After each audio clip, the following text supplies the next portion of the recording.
All right, so it's the middle of winter. It's not that cold out today, it's in the 40s.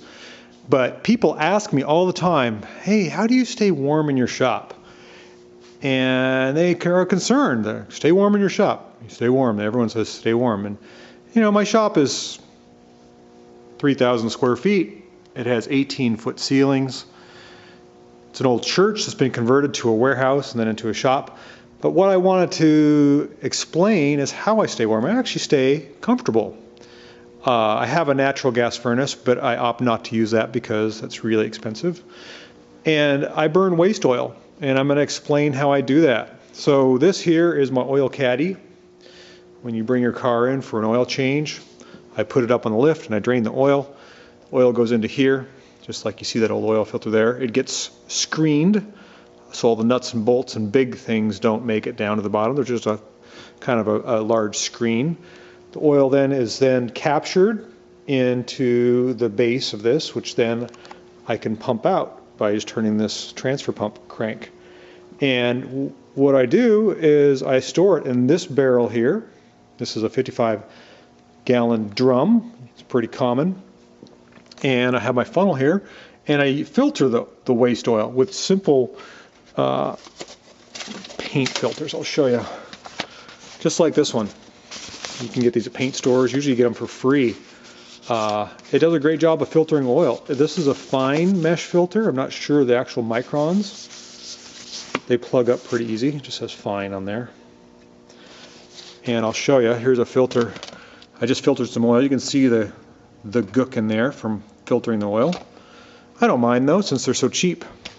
So I put a new filter in there every time I add some oil, usually, unless the oil is really clean.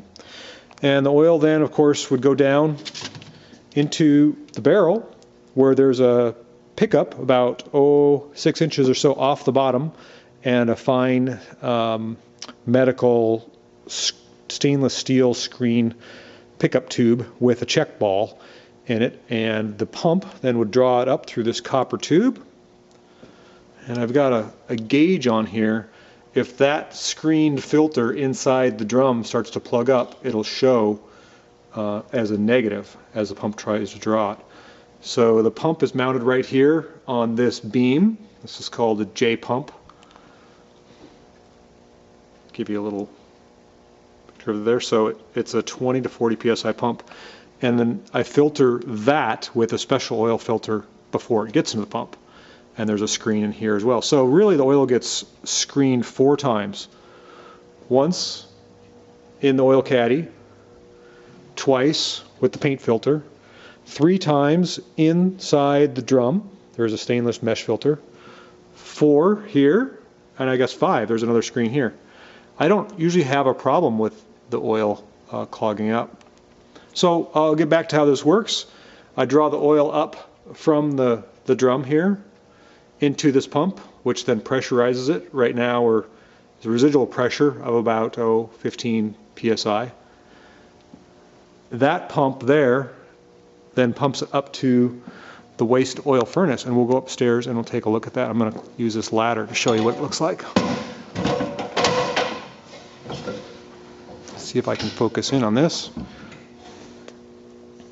So this is my old waste oil furnace. It's a clean burn unit. See if I can get it's a CB86AH. It's a 1986 model. It's like an oil burner like you'd have in your home. The burner unit is very similar, except that it uses air to atomize the oil. So we've got 2 regulators here. This one is for the air, and I run about 20 psi. It's got a little air regulator with a filter on it. And this is for the oil. And right here, sitting at idle, it's showing 4 pounds. I'm not sure that that's actually what it is. When it's running, it's actually about 2. And then we've got a burner unit. We've got an igniter reset button. We've got our igniter here. It's basically got a set of electrodes, a jet, and some air. And then we can look inside the combustion chamber here. And then as the oil is injected with the air, it's lit on fire by the igniters, and it goes through a series of passageways to try to capture all the heat out of every drop of oil. And in the back here, there's a great big huge fan. It's a 3000 CFM fan. And then whatever's left over, excess, it's burned and out the exhaust, just like a wood stove. So let's fire it up. I'm gonna go back down and I'll give you a little demonstration. What's also nice about this burner unit is you do have to service it. And servicing is really easy. You can just swing the burner out of the way. You can reach in there to clean out the ash or the soot, which doesn't happen very often, maybe once a year. But if I'm running some really nasty oil, I do have to clean out the jet once a week if I'm using it heavy and clean off the electrodes.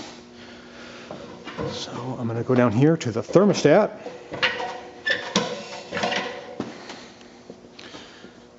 Which is mounted right on the wall here. We're showing 58 degrees in the shop. And I go ahead and turn it on. So I'll turn the heat on. Here, click on up there. And the little arrow comes on. It's showing the burner's engaged. And we'll go up and take a look at it. Now, so the pump is now running. And it's showing, focus in on that, about 32 pounds. I don't have any vacuum on here, so my screen is clear. And what happens is we're injecting a little air around the nozzle. So look in there. There's some hot fire in there.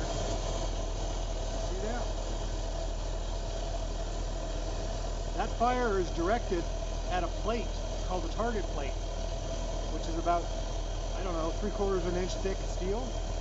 Heats up. Rattles a little bit, so I can adjust the mixture basically with the air collar, with the amount of air being injected and the amount of oil being injected. Kind of like a carburetor on a car. You can adjust the fuel supply. It's a very old machine, it's very reliable, and it works great. As soon as it comes up to temperature, this fan will kick on. Oh yeah, blowing out the hot, hot heat. I'm going to turn that off so you can hear me.